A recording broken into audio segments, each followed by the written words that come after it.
Hello and welcome to our new podcast, Performance People, with me, Georgie. And me, Ben. This podcast is all about people who know about performance. We're going to talk to some of the best at sport, business, entertainment and politics. And chat to those who have been on a journey to the top with them. Joining us on today's Performance People are a husband and wife team who are motorsport's ultimate power couple. Susie Wolff is a former British racing driver and a former CEO of the Venturi Formula E team. She's also one of only a handful of women to have driven for an F1 team. And Susie's husband, Toto Wolff, is the Mercedes team principal and CEO, and he's led that team to 7 double World Championship titles. I think these two most definitely qualify as performance people.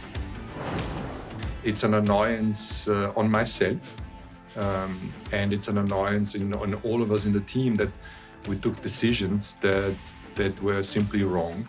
I think there is more to write in the book from this year's learning than it is from the last 8 years. Lewis is rational and intelligent about it. He says, I know I have a shelf life as a racing driver. I saw firsthand the racial abuse. At that age, you don't realise what it is, but I heard the names he was getting called. But he is different, and he's not scared to be different. Guys, thank you for doing this. I know how busy you both are, so we really, really appreciate it. I wanted to start, bear with me on this. I'm going to tell you a story. I wanted to start with this story because I think it's relevant to us and to both of you. But it's about when Ben and I got married. So This is a bit worrying. Where are you going with this? We haven't previously discussed this, so it could be a mistake. Before we got married, though, we had a chat with our vicar, and the vicar that we spoke to before we got married suggested that we take some of his advice about marriage. And this came from a couple that he had previously spoken to that had a really long and happy marriage, had been married for sort of 40, 50 years. And he said to them, what's the secret of your wonderful marriage together? And the chap said, well, we had an agreement very early on about who would make decisions. And we agreed that there'd be some big decisions that I would make, and there'd be some other smaller decisions that my wife would make. And that's how we've decided to progress through life. And so the vicar said to him, well, and how did that pan out for you? He said, well, so far, remarkably, over a 40-year period of marriage, there have been no big decisions. which sometimes Ben and I sort of share that story with each other and reflect on it and sort of say, well, yeah, who is the decision maker here? I mean, you two both have very strong personalities, and you know, in your own way, you're huge performance people, which is the title of this podcast. So, who makes the decisions in the Wolff household? I think, that's first of all a great story. From my perspective, we definitely share the decisions. I think we always set the priorities, so we know what we... Oh, no? No, you take the decisions. Really? Yeah, well, you leave me the kind of the easy stuff, which gives me the wins to kind of satisfy my ego in the marriage, and then the real direction is happening in the background, and you do that. Yeah, I would definitely say part of my role in the marriage is logistics manager. So I have Toto's schedule in my phone, and I'm the one kind of trying to keep everything up in the background, that everything functions. But my perception is that we kind of share it. Yeah. Because in the end, we always have, let's say, the priorities, and we are on the same track. And in a way, we make it work. Even when the decisions are difficult for one and not for the other, we always find a compromise. Yeah, so it's true. She's the COO. And which is good because we are also so complementary as with our characters. I'm a little bit all over the place, creative, and I like to think about, where is this all heading? What is our strategy? And Susie just needs to then execute, because sometimes that is, you need both. You need a plan, but you also need the execution. And Toto did once liken me to a donkey. He's the Arab racehorse that when he comes out of the pen, he goes, and he's a very, very high performer. And I am a donkey. And don't underestimate donkeys, because they never give up. They always keep going. And that's me. I didn't say you're a donkey. There is this horses, work horses in Austria, Haflinger. They're on the mountains. They go. With these legs, furry legs, and they go and go, and so she keeps that going. But I'm pretty nervous, but once you get me in this starting box and you close it behind me, I run. And very fast. That is a brutal breakdown of how you two operate. Honestly, if you ever compare me to a donkey, we are in really big trouble. Don't diss the donkey. They get there in the end, right? Exactly. There's a bit of yin and yang going on here, but definitely, there's a great saying, isn't there? Happy wife, happy life. I think that certainly counts for a lot as well. But how is it going with you two? This is going to turn out to be like a marriage counselling session. It's going all right. I mean, we have our ups and downs, Toto, as every good marriage does. But again, I suppose a bit like what you said. When you're operating in a sport like yours, I guess, and Ben's is similar to that degree, where it's a technical sport. There's lots of different moving parts. You're always on the road. You do have to have, a very sympathetic partner to that scenario, but also somebody I think who understands what it takes to get that show on the road and to make it happen. And you do have to have it is a partnership, isn't it? I mean, you're looking at me as if to say it's not a partnership. It absolutely is a partnership, because Formula One, you're on the road, 20 plus events a season, and everything else you got going on with business and having a young Jack. Very similar situation for us, and you gotta both be on board with what you're doing and support one another. Otherwise, it's going to fall over, right? So what do you prioritise? Susie, what are the priorities? Because you've obviously got some. So what are they? I would say for us, it's definitely a lifestyle. I mean, the amount that Toto travels, it's something that the whole family has to buy into, because otherwise it would be impossible for him to do it without everyone kind of picking up the pieces behind. The priorities for me, in which I think Toto does really well, is managing. I mean, the family is the first and foremost, and yes, he's away a lot, but when he's here, he's very present, he's very involved. So it's quality, sometimes not over quantity, that counts. And we are just, I would say, we've got it down to a fine art after so many years of being really good communicators. I know if Toto hasn't called me all day, it's because he's super busy, and he'll call me when he has the time. And we just always try and keep the communication running so that we're not kind of being detached from each other as to what's happening on a daily basis. And right now I've got a lot less work than Toto, so it's me at home holding everything, let's say, together, and you're traveling a lot. But I would say we just set the priorities, which is family first, and make it work. Yeah, and I think you need to acknowledge that we have different cycles sometimes in our professional life, and there are moments where I'm in a supporting role, going to the Formula E races. Yes, we had the Mercedes program there, but I also go there as Susie's husband. And the same, I'm trying, at the end we moved to Monaco also, and the impulse was that Susie's office is here. So it's literally, it's a bit of a of a stigma, but it's a give and take all the time, and it might change also. It may change from time to time.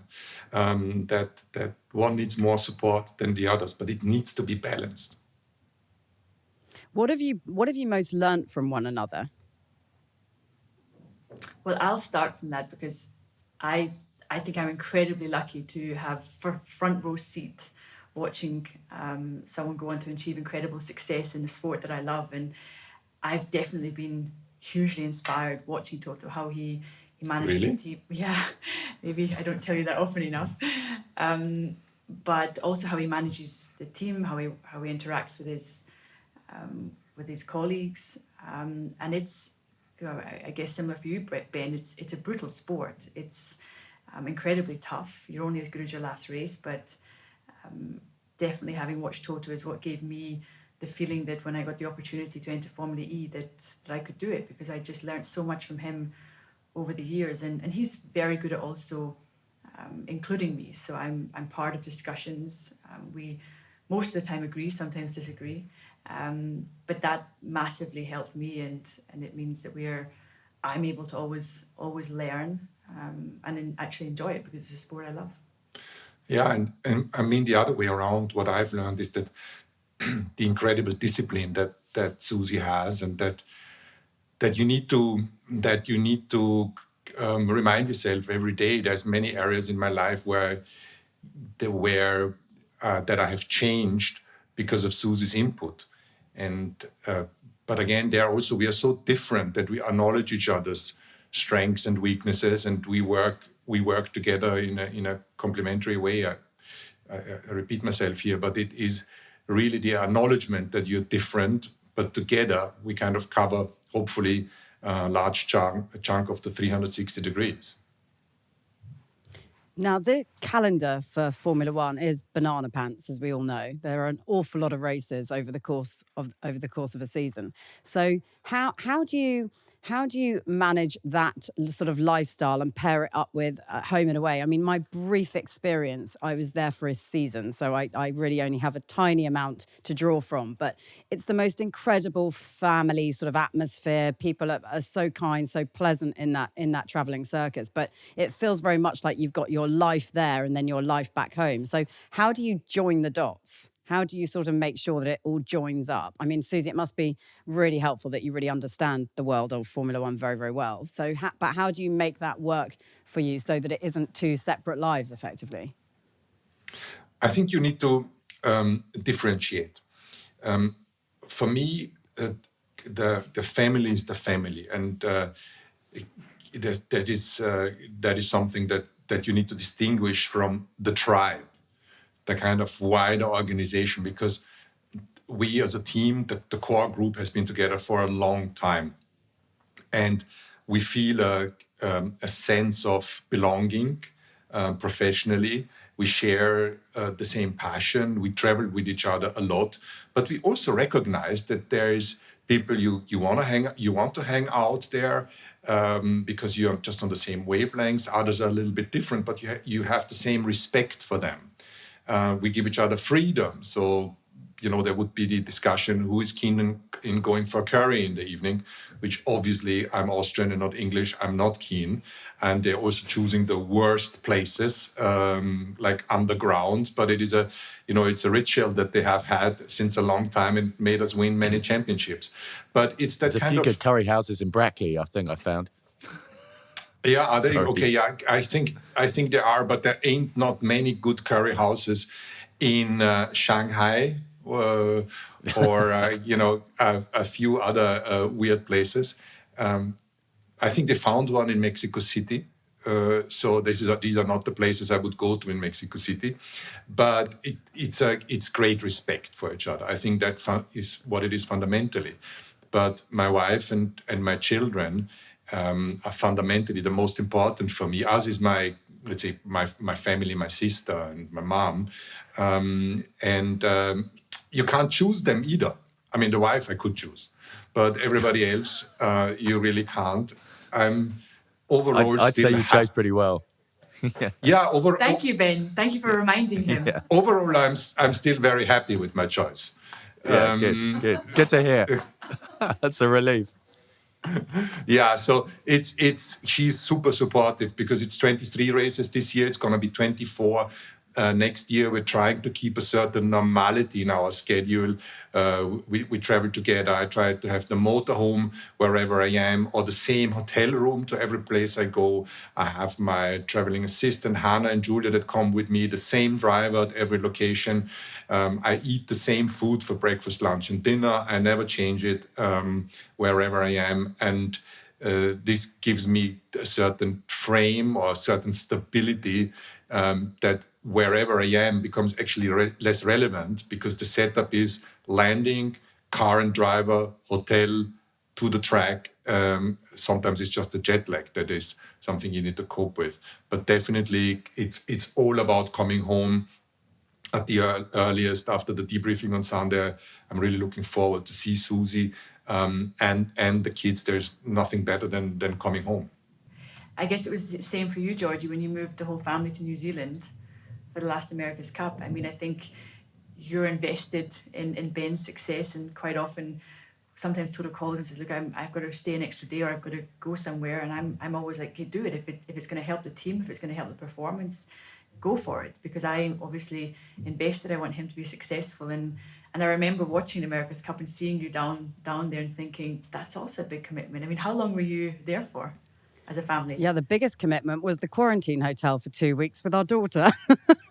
That was the biggest commitment, being stuck in a room in New Zealand for 2 weeks, 24/7. But it was, yeah, I mean, you're right. You have to go on these journeys together, because ultimately, if you want to be successful and if you want to achieve things that you want to achieve, which are a massive undertaking, not just for you personally, but also for the entire family, you have to be fully vested, don't you? You can't not be all in. And it does come, I suppose. It's a first world problem, isn't it? The two sports teams that you were involved in are first world problems, but it does come with its level of sacrifices, right? I mean, there are certain things. I remember going to New Zealand and thinking, we're in the middle of this COVID lockdown and we're going to be miles away from home. My mum wasn't particularly well. There are certain things that you sacrifice as a result of going on those journeys together, friendships. It's one of those things that I find quite tricky, and I have found over the years, certainly in our relationship, quite tricky, picking up and dropping down with friendships wherever you are, because that can happen quite a bit, I've found. Have you found that as well? It's you're sort of galvanized as a family force and you have people around you, but it can be quite hard sometimes with other relationships because you are in and out and all over the place all of the time. Yeah, I feel it very strongly because where I was raised in Vienna is a relatively small town, and we are a close-knit group of friends that know each other from the age of 6. We've been all in the same school. So you look at it, I've known some of them more than 40 years. And I miss seeing them, that they tell me where they've been for dinner, or which parties they've gone to, or which holidays. And you feel that you're far away from that. But on the other side, what gives me comfort is that every time I join or I pick it up or we see each other, it's like I've never been away. So there is a strong foundation of among our group of friends that in a way bonds us. So sometimes I don't speak to them for many months, and then I come back and it's like we are the same bunch of 18-year-olds that have a laugh with each other. And I think this is really important to maintain that, but it's not easy. Management style. Are you two? You obviously have different personalities, as you've mentioned. Donkey, racehorse. Don't think that's fair, but we'll go with it.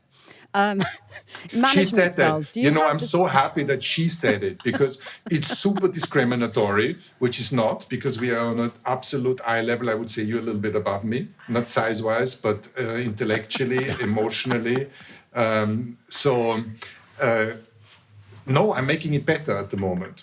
So it's absolutely, there's so much respect that I have for Susie. So this is more a laugh. But you say management style, we are so similar. But yeah, so your management styles, I mean, are they similar? Susie, you say you've learned a lot from Toto in that regard when you were managing the Formula E team. Are you similar in your approach to leadership? And Toto, I know you have this culture which is blame the process, not the person. Is that are you both alike in your thinking with regards to that, or do you differ in your management styles and your leadership styles? I mean, I'm interested to hear your answer. What I would say is, when I started in Formula E, as much as I'd learned from Toto, I also knew that I was going to have to stand on my own 2 feet, that I was my own person. And I definitely, having watched Toto, believe a lot in authenticity. You have to be yourself. And clearly I'm not Toto, I am myself. So I think I definitely have a different style. I also think being a woman in the role in such a male-dominated environment means that in certain areas I am very different. And quite interesting. In what way? What way would you say that women bring something different to that role? There's a couple of times where I've been on video conferences and Toto's been in the background, and he's come to me afterwards and said, "You are so hard in that meeting. You had real."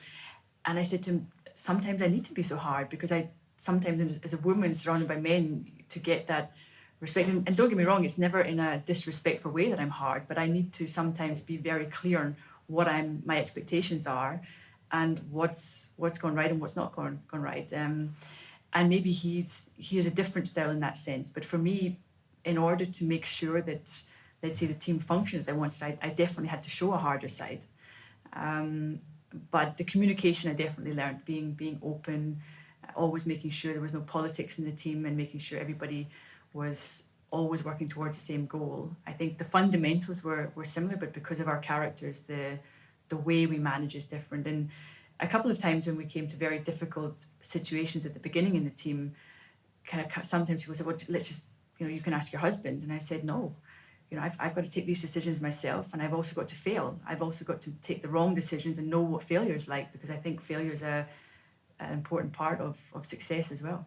I think what Susie said, the most important is to be authentic in the way you act, and be true yourself. Because if you're not authentic and you're trying to pretend to do things a certain way, people are you feel that, even if it's not a conscious cognitive reaction.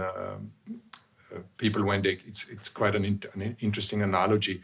If you speak to people that maybe are intellectually not capable of really introspecting in a certain way, you show them someone on telly and they will have a reaction which is, I like the person or I don't like the person. And a large chunk of that means how they perceive your authenticity, whether you're really that person. And that's why you need to be who you are. And I'm clearly, if you look at the two sides of the spectrum, you have an absolute empathetic people's person that avoids the controversy, tries to management with love, and will at certain stage be also disappointed how people abuse this kind of personality. And on the other side, the baseball bat, just managing with terror and with anxiety, really pushing the people over the limit. And I have seen this side function very well, and I've seen this side function very well. There's people, one of my people that I admire for being authentic is Sergio Macchione. Unfortunately, he died a few years ago, but who was the boss of Ferrari and what is today the Stellantis group. He was hard. But he stayed true to his style, and he was very successful with it. So you need to find out for yourself, who am I? How do I do that? And I think whether you're hard or you're soft, whether you manage with empathy or less, that becomes irrelevant as long as you understand, what do I need to achieve with this organization? What do I want to achieve? And obviously, so everybody's different.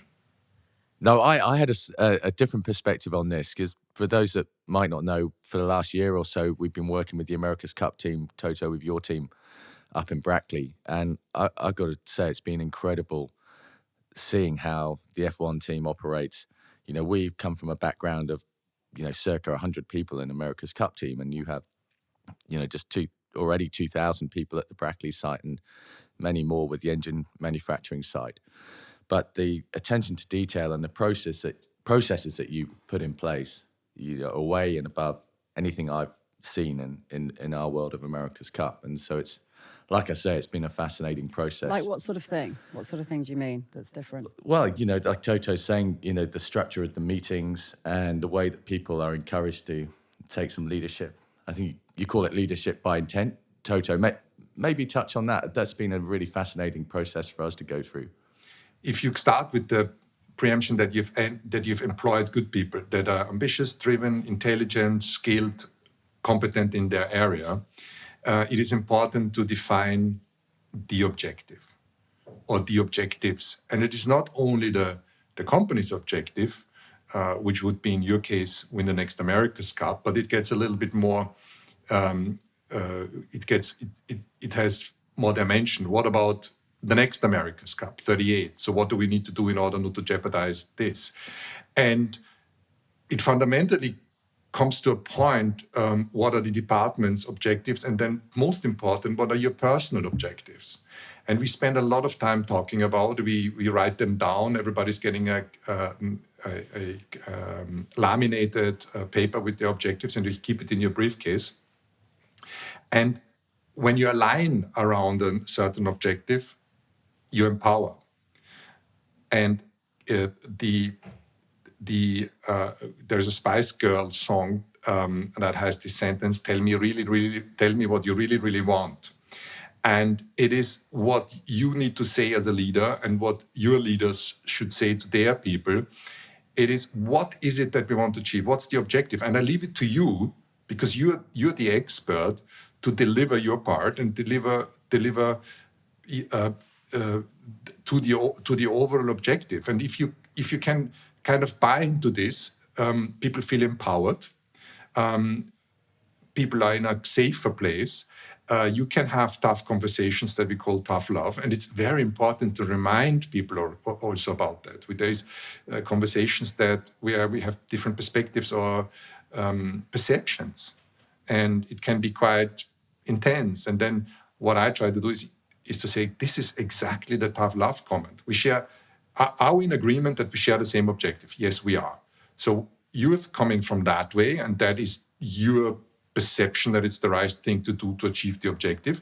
And then you have the other person with a different opinion. So what is it? Where do we differ? And if you're able to come together with a compromise or with an agreement, or you agree to disagree, I think that is managing by intent. This is basically the general that gives the intent to his lieutenants and to the officers that fight on the ground, and they always know in which direction or what the overall strategy is that we want to, or the overall objective we want to achieve.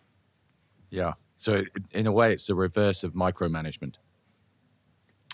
In a way, it's reverse, exactly the opposite of micromanagement. But here comes the problem, because many of the leaders that I have met, and I have no doubt that you are similar, at least from Susie, I know definitely, we are control freaks and we are micromanagers. So it becomes even more important to have yourself on the nose sometimes and say, am I getting too far? And what I have realized over my 30 years or 25 years of working is that you need to know what's happening in the organization. That means you need to have an interest for the micromanagement or for the micro topics. It allows you also to, in a way, uncover problems that happen, and without interfering too much. When things go wrong, and this year has been a good example, I take a real interest and I dive in, but I would never expect myself to do the engineer's job. I'm just challenging. I'm coming from a more balcony view rather than dance floor. And that can be helpful, but very often is also perceived as unhelpful. And with our engineers, and James Allison is equally involved in the America's Cup with you, probably more than he's in the F1 team. I'm getting this feedback very often, a criticism that I'm involved too much. So yes, leading by intent, but also knowing what is really happening and having the view for the detail and the decisions. Susie, what has Toto been like to live with this year? Actually, just the same. I mean, what's interesting for us is we never took the success for granted. I mean, there were times over obviously the last 8 years where it was more difficult, but there was a lot of times where the car was dominant and obviously the success was huge. But we always very much appreciated when the success was there. And we also, maybe me more than Toto, I could see how they were all going after Mercedes. And that was clear, probably for the health of the sport. It was also important for them not to be winning everything. And we always knew that we always respected the competition, and we always knew that maybe the day's going to come where it's not as easy. So I think actually having had the challenge at the very beginning of the year, seeing that the car wasn't quick enough, it somehow, I wouldn't like to say invigorated Toto, because that's, let's say, giving the connotation that he wasn't invigorated before. But, when the going gets tough, the tough get going.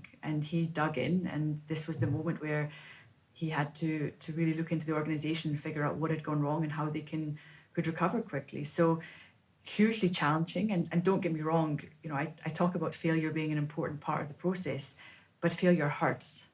It's not nice not to win. But on the other hand, it's the long game, and it's understanding, okay, how do we get back to where we want to be?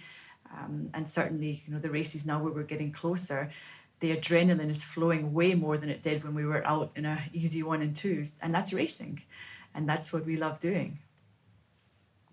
How much has this year hurt, Toto? Hurt? Not at all. I think I've been through moments in my life that hurt. This one is more an annoyance, you can say, but annoyance not in a way that somebody else is responsible for us not performing. It's an annoyance on myself, and it's an annoyance on all of us in the team that we took decisions that were simply wrong. Could we have seen this? Maybe some, others not. It is thinking about how did we react? Was the learning process with the speed that it could have been? Probably yes, but it is you kind of set your own expectations in yourself, and not achieving them is simply annoying. But it's important to not have any kind of entitlement either, a sense of entitlement. We don't have that in the team. And like Susie said, over the last 8 years, when we won consecutive championships, there wasn't a race where we weren't skeptical. We were always thinking the next race is going to be a tough one, and we could be losing everything. And this is, so it's not too similar from this season. You try to get better from race to race. You have setbacks. You have good races, but fundamentally, it's a professional situation. It is not a personal situation. We won't be losing any sleep in things going wrong. It's more like you're really digging deep and you're trying to understand what is it, because it's a state of mind that you don't want to be in. Yeah, I'd be interested to know if you feel like you've learned more through this season than the previous 8 seasons when you're totally dominant, and then going through this season struggling a little bit. And unfortunately, I know from my own experience, the America's Cup, having ultimately not come up with the goods in the last cup, that it's tough. It's really tough, particularly at the top of the organization. It can be pretty lonely at times. So have you found that you've learned through that process?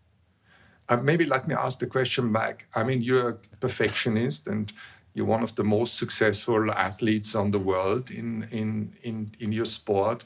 How was your mindset or your state of mind in the last cup when you could see you put the boat in the water and it was just far off? How was your behavior?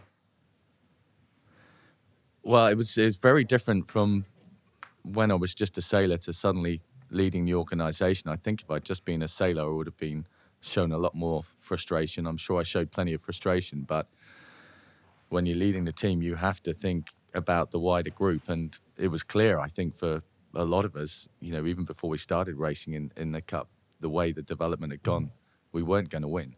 And that's incredibly tough for everybody to take. But you've still got to go out there and perform. You've got to try and make the best of it and learn for the future and hold the team together. And I think it's an interesting element. And that's why I was interested for you this year, if you felt actually your role has been more important this year than ever. Yeah, and let me ask you one question back before I respond to yours. We are this all is not a game of who's asking who the question, all right? With the 4 of us in the podcast. In sports, it's a relative game. In business, it can be different. It can be an absolute game. How much does my company earn, for example? And the benchmarking, in a way, becomes less relevant. But in our sports, it's always against the competitor, against competition. You can really have a bad race or come out with a bad boat. If your competitors have done worse, you're still winning. Did you see, from a personal standpoint, was it more that you didn't meet your own expectations, or was it more a feeling of loss or humiliation against a competitor?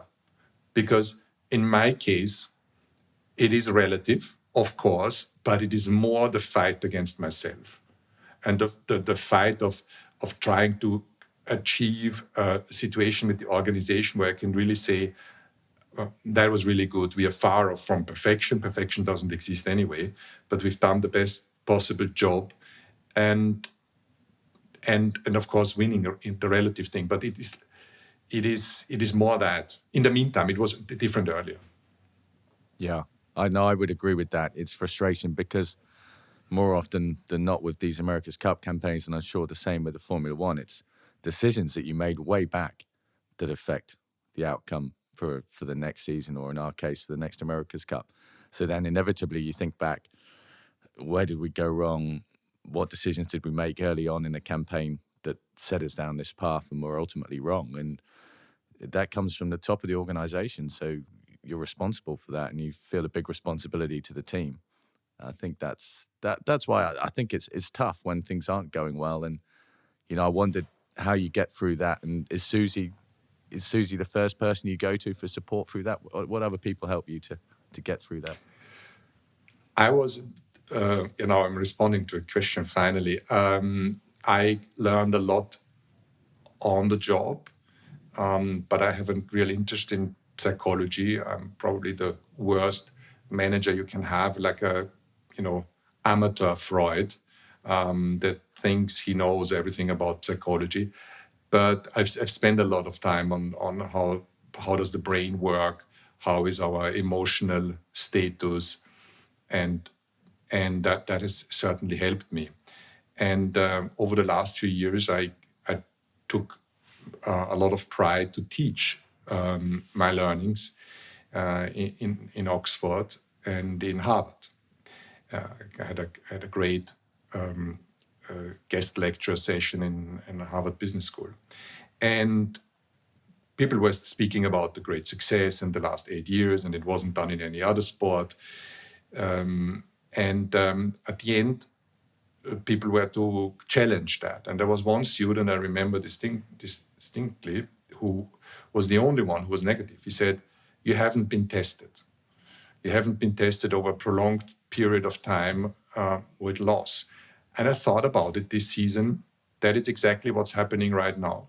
And everything that I taught and everything that I learned and everything that we discussed in the team, how will we react if that happens, becomes so difficult to actually execute.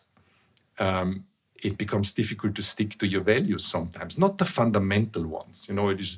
These are ingrained in us, but your emotional state, most importantly, the amount of pressure you exercise into an organization that is under pressure from themselves already.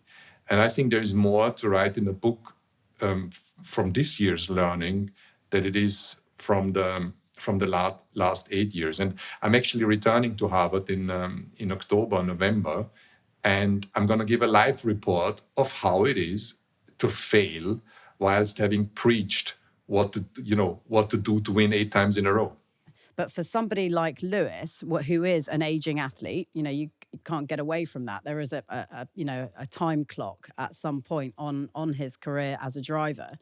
How do you manage his expectations as well? Because 7 championship titles, and obviously in the cruelest of fashions, that one fell by the wayside last time out. So how do you manage this driver's expectations, who and he knows is the clock is ticking? I take a real interest in the people that I look up to and that I work with, and what it is that makes them function. And so Lewis obviously we've grown very close together over the last 8 years, and grow is the right terminology because we've gone through difficult phases as well. And my learning was that I just need to try to provide the best possible framework for him in order to perform. And that might be also different than other people would perceive a relationship should be between the team boss and his driver. But Lewis is totally mature and conscious about where he stands in his career. He's looking at it from not only he's not being led by his emotions, like I've seen with sports people that think it can go on forever and trying to hang on to it. Lewis is rational and intelligent about it. He says, I know I have a shelf life as a racing driver. It's clear. You can push that shelf life further away by certain lifestyle, by being very disciplined. And for me, someone as an athlete, and there's not many, but as an athlete and the way he works that I admire is Tom Brady.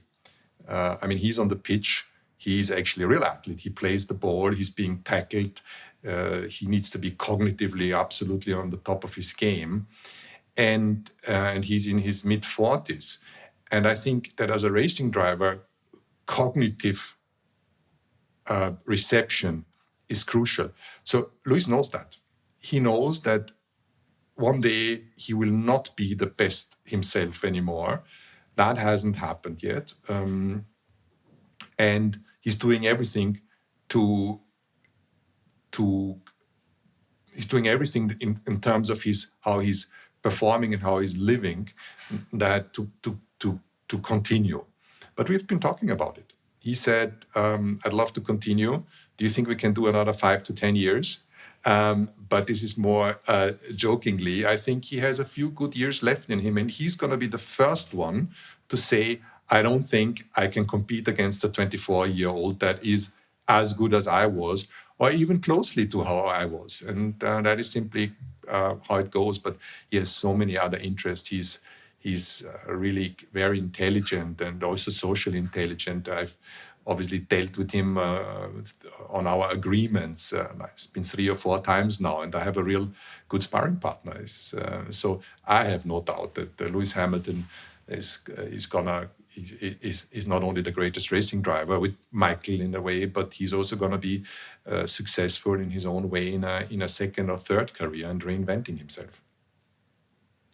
And Susie, what's your perception of it as well? Because of course you grew up with Lewis. You guys carted against each other. You know, you have seen his journey as clearly as anybody and been right then and there throughout it, and probably stood on that pit wall with Anthony as well and watched him, you know, win race after race, you know, with Toto as well. I mean, what's your sort of take on where Lewis is right now? Because what a remarkable career. I think obviously he's done incredibly well, but it was clear he was a huge talent. I mean, from the age of 8, when he started winning all of those races, we knew he was something special in the paddock. I saw firsthand the racial abuse at that age. You don't realise what it is, but I heard the names he was getting called. And I think for me, what's just as impressive as his on-track performances is how he has managed to use his platform off-track. And I think it's easy to be the same as everybody else, just to rock up and race. But he is different, and he's not scared to be different. You know, he comes into that paddock wearing what he wants to wear. He's now created this catwalk for all other drivers to actually express themselves and not feel the need to just rock up in team gear that like they used to do for so many years. And he's not scared to speak out. And I think that's got to be applauded as well, because he's one of the biggest, I think, athletes in the world now because of all of his successes, but he's willing to use his voice and his platform for so much more. And obviously that comes with age and experience and confidence. But I do think that also what he's doing off track is an inspiration for us all, because I've more often than not been the only different person in the room.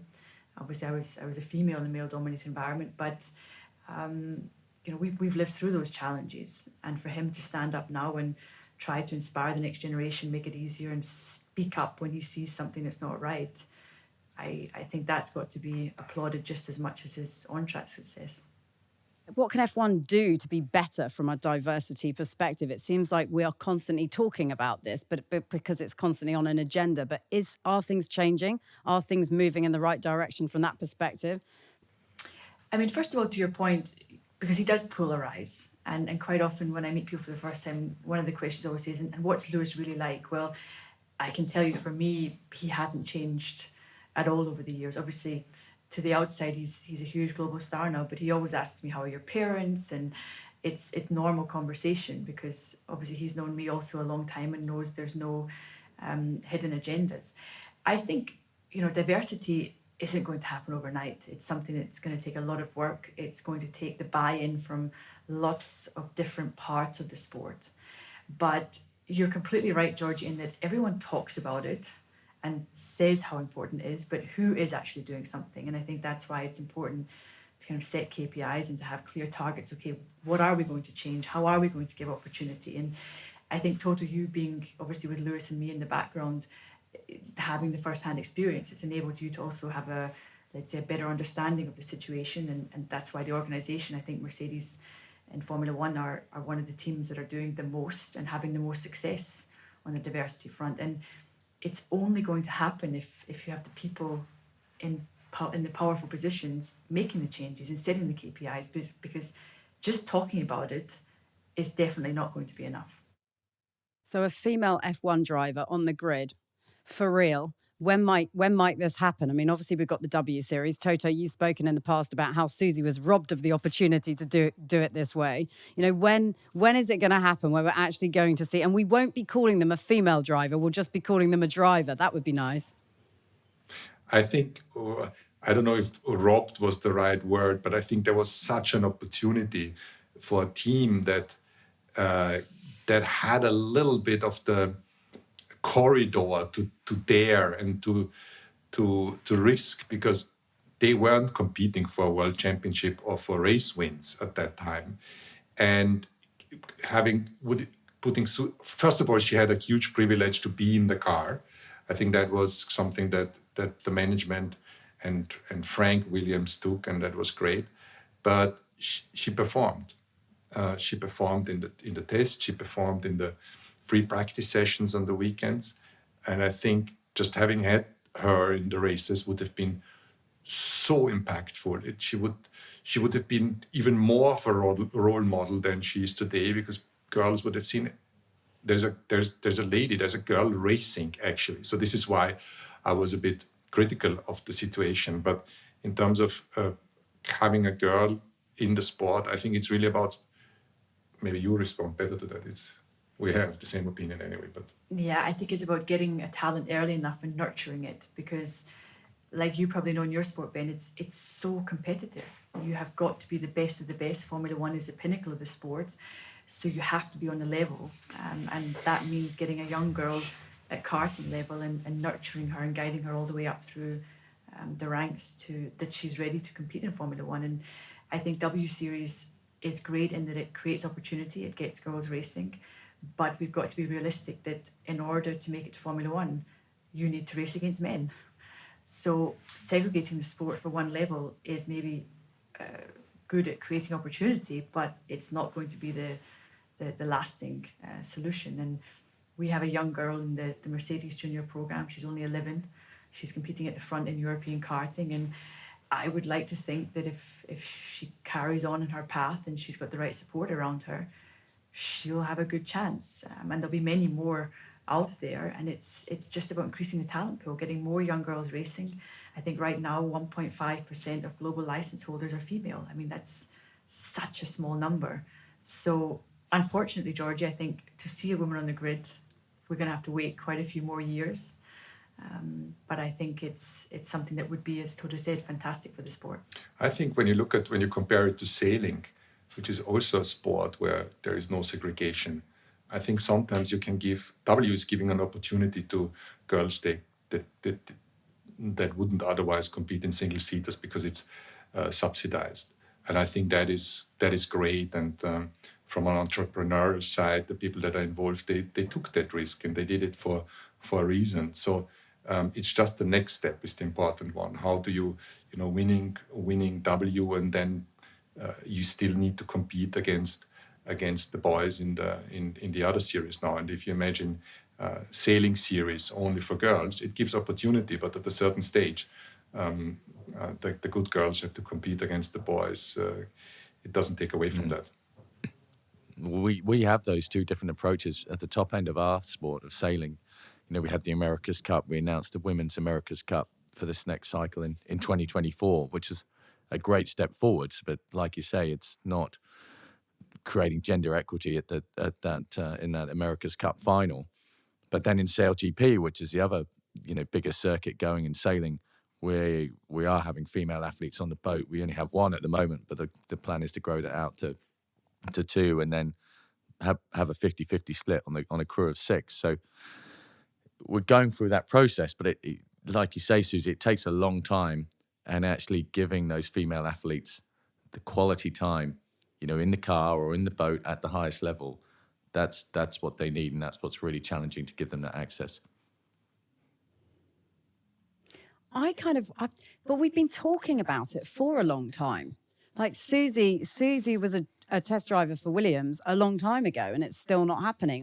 This is my issue. We've all been talking about this for a very long time, and it's not progressed that far. We aren't that far ahead of ourselves. So I guess there needs to be a collective look at everyone's selves to say, right, we're going to really actually now make this happen, right? Yeah, and George, I've got to the stage now where I can't even talk about it anymore, because I've done all the panel discussions, I've done all the interviews, and it's just the same stuff getting asked over and over again. And I always have the same answer, but I would agree with you, sometimes frustratingly, it seems like we're not making a lot of progress. And that's why I think it needs to be approached in a very ambitious way. And okay, set yourself KPIs. What are the goals of each organization? How are we going to see more diversity in the sport in the long term? Because just talking about it, and there's lots of social pressure on people running organizations now to have diversity, particularly for sponsors, and there's that expectation that there is some kind of ambition in that area, but I think there's still a long way to go. I think most importantly is you need to see we came to the conclusion that we either don't announce objectives, and we just continue, like most of the organizations, to say we should really have more underrepresented groups, females in our team, or say, what does it actually? We're performance driven. It's the lap time. Nobody cares whether there's more women or more men, or color of skin, but we came to the conclusion that we believe if we look at the people that join us from a different perspective, step out of the treaded path, we will perform better in the long term. And this is what we're doing. And now it has become almost a natural state of mind that we have more interest we have a lot of interest for the person. Now, clearly, you're hiring an aerodynamicist or a mathematician. It's important that you're hiring the best one. But there is also the background. How hard has your upbringing been? What have been did you stood out as a leader or not? What other passions have you got which we could look at and say, you're driven? And how is your ambition? Are you aligned with our values? And so this has been a journey that is really learning as we get on. But I'm 100% sure that the Mercedes team in a few years will look completely different, will perform on a higher level because we have set ourselves these objectives because of performance reasons. But something, Georgie, that will resonate with you. When I was in Formula E, I mean, we had by far the most diverse team. We ended up with about a third of the team being female, and most of them were mothers. But I never shied away from hiring a mother, because I know that we get stuff done, because we simply don't have the time to deliberate or worry or not get stuff done. And that obviously, I didn't get any championship points for being the most diverse team.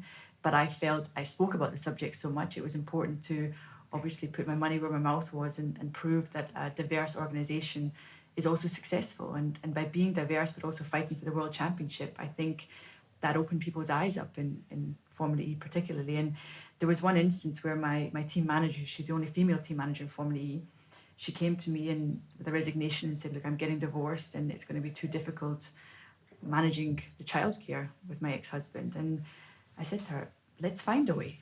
I can comprehend what you're going through. I understand how difficult childcare can be.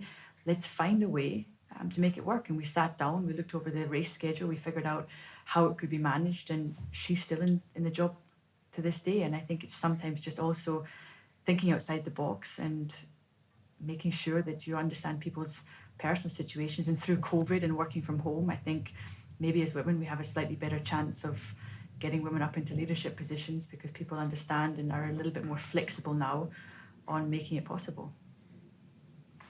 Susie, what about you going back into this world in a professional sense, not just as a supporting role to Toto, but what if a call came from somebody in the Formula One paddock and they said, we've got this wonderful CEO gig and you'd be great for it. Could you take it? Would you take it? Would there ever be a consideration where there would be the Wolff partnership in the paddock in separate teams and separate setups? Is that even conceivable? I always say She's not saying no. No, wait, Georgie, wait. I always say I'm super proud of Toto and what he's achieved, but I also know that I have my own dreams and ambitions, and it's important for me to achieve in my own way. I've always done that. It's just part of who I am, and I think Toto also recognises that. But for me, there's no chance for me to work for a rival team in Formula One. I'm so invested and such a big supporter of the Mercedes team, and I would never want to go up against Toto. We're stronger together, and I think we're in it for the long term. So for me, that wouldn't be an option. And also, just thinking of the family logistics, that really would be a nightmare. Two Wolffs in Formula One. I'd rather have her with me and with us than against us, but obviously it's we need to balance that right, because she has been successful in her own right as a racing driver, as an entrepreneur, and as a team principal. She won't work for a rival. She won't work for a rival team. But we can only work together on eye level. She's my partner. She's my business partner also. We share everything with each other. She's been of great added value to the team in the background, and she's appreciated. So nevertheless, she's going to find her next big thing, whilst I won't be losing her for our company. And Toto, I would love to ask the same question of you. You've been so successful in the sport, and I know you desperately want to get the team back to number one, which we're all certain that will happen. But what's the next challenge? What really, what are you passionate about outside of Formula One, and what would you love to take on? Somebody calls you. So it's Amazon. It's school Always. shoes arrival. Should unplug the bloody phone. Sorry. There's nothing you can do great. about that, is there? Do everything about everything else, but not that. But, we're juggling family life. And I think it's important to acknowledge that we're not high-performance robots that don't seem to have the problems of everybody. Amazon is interrupting your podcast because they're bringing children's shoes. So this is how it goes also for us. What was your question? About What's next? What's next? What's the big dream? So that is that was an interesting exploration into my inner self. I've been for most of my professional life in finance. I had an investment company, or have an investment company. And what I loved is looking and learning about products, different markets, business cases, how you could develop the organization, hiring the people, and eventually exiting and selling. This is the nature of venture capital and private equity. And this was also the way how I came back to motorsports. I was a driver when I was young, and then eventually I invested in a rally team and in a touring car team, and then in Williams. And here I am today in Mercedes, owning a third of the company. But when I joined, it was a project. I was buying 30% of the team together with Niki Lauda, 40%. And it was clear we set our targets for a 3-year period, and that eventually rolled over in a 6-year period. But then I spent almost a year contemplating what's next. And that was a painful process, because everything that I learned in 20 years, which I thought was basically me in my love for the investment side of things, and on the other side, the passion for motor racing and the love for the organization and the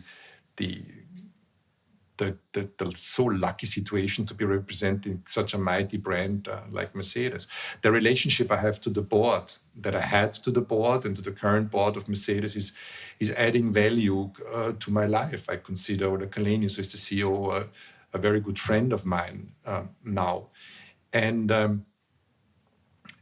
so I came to the conclusion, this is not a project anymore. This is my company. This is what I'm doing.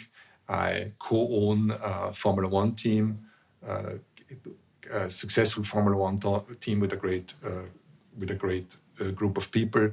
I believe in the sport. I believe in live content. Our franchise values increase. Formula One is on the way up. We're only just starting to tap the American markets. So I'm looking at it from an entrepreneurial side, but obviously in the back of my mind, I have also that we keep adding value, and that is perfect. So this is who I am today, and that is for me a great conclusion. But it equally means that I've also changed my timeline on things. It is not about every single race weekend or year. My timeline is 3, 5, 10 years, because whatever my role is going to be, team principal, CEO, or chairman, it's still going to be my team. And I need to obviously do the best possible contribution. I give the possible contribution to the team.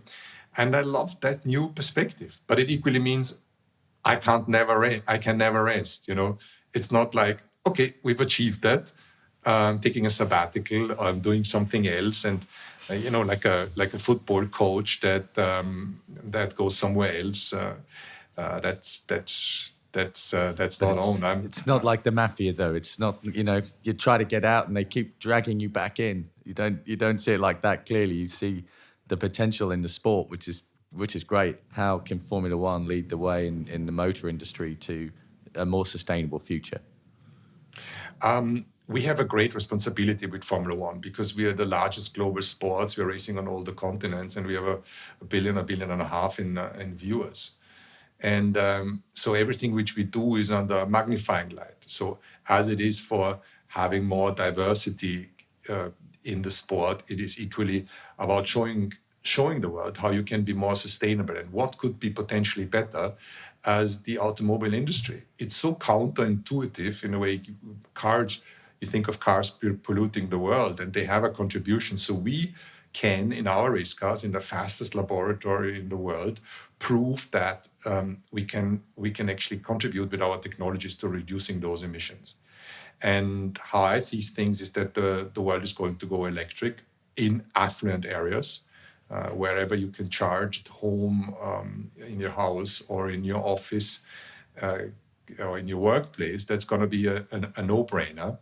But by 2030, there's going to be 1.5 billion cars in the world on the roads that are having a combustion engine. So what we are doing is we are adding to the hybrid part of our motors in 2026, 50% electric and energy recovery, and 50% combustion.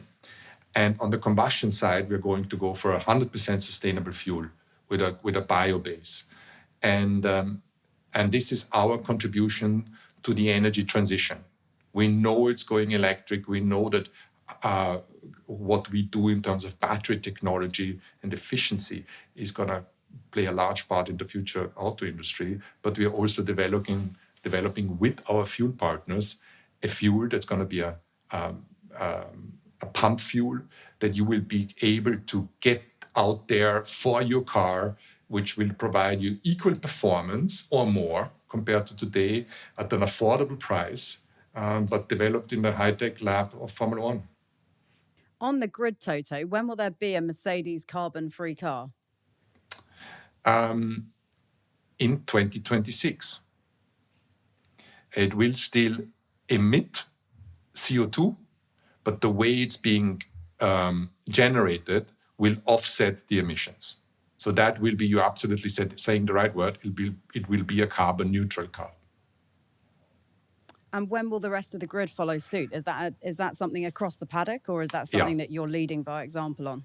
No, I think we're leading the pack in terms of all of our activities. I think we're the first one on sustainable aviation fuel. We're the first ones in building a solar farm in order to make sure that we are self-sufficient in our energy consumption and not taking away green energy from others.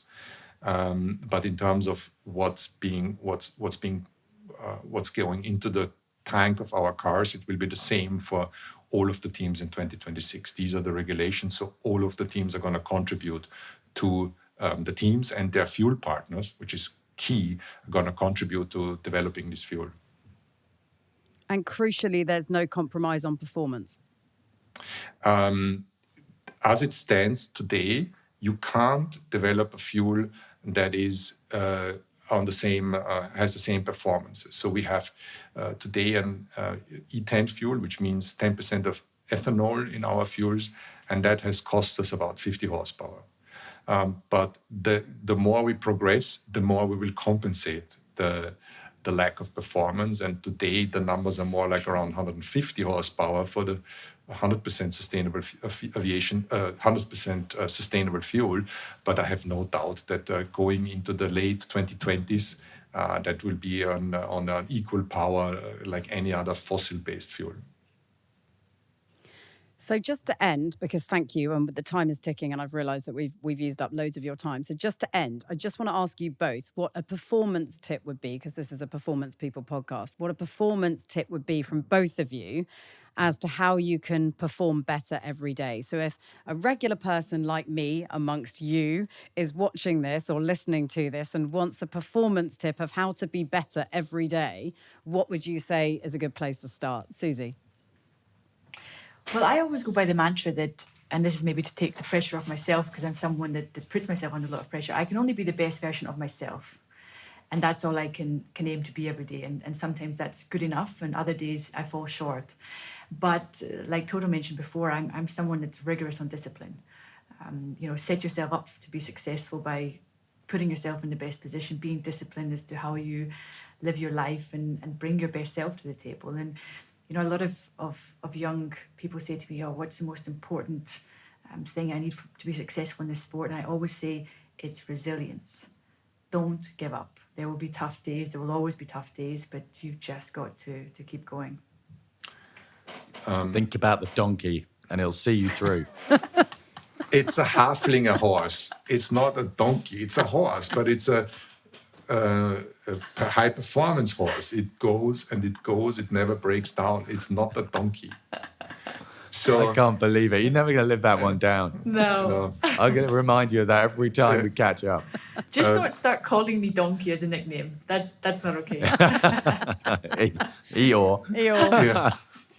So from my side, I've learned to also apply Susie's mantra. Discipline is extremely important. But how my life has come about is, I think there's a certain degree of drive that I had because of my difficult upbringing. But try to understand where you're really good in. And that means spend time thinking about, is there a skill, is there something in my character and personality that I think is superior to others? Because all of us have talents, whatever that may be. And if there's something you're good in, you're going to enjoy to do that in your life. And then go about it, do the best you can, learn, try to develop every single day, and be a better person tomorrow in that respect, and do it all with a certain degree of easiness. It's going to be all okay and pan out if you have found something that you're good at, whatever that is. I'm going to go away, find my inner talent and my inner donkey. And the rest of the day will take care of itself. Maybe in that order. The talent first and then the donkey. But the donkey, Oh, guys, thank you so much. Thank you so much for chatting to us. It's not. It's a horse. It's an Austrian horse. Thanks a lot. Thanks, guys. guys. So much, guys. Really Lots appreciate it. Thank you. Thank you. It was good fun. Soon. Thank you for having us. Wow. So, what an amazing insight into two people right at the top of motorsport and performance. I don't know. My big takeaway was Toto talking about the 8 years of dominance in the sport, and then this last season struggling, being on the back foot, but almost learning more from that experience than what's gone before. Yeah. I think that's a good lesson for all of us in our everyday lives, isn't it? That, we're all going through disappointments, frustrations, but it's what can we take from that? What can we learn from that to push ourselves forwards to be better people? Another good lesson to take away from today's pod, in my opinion, is never call your wife a donkey in a podcast. He's set up well for that one, or isn't he? otherwise. What are you doing, Toto?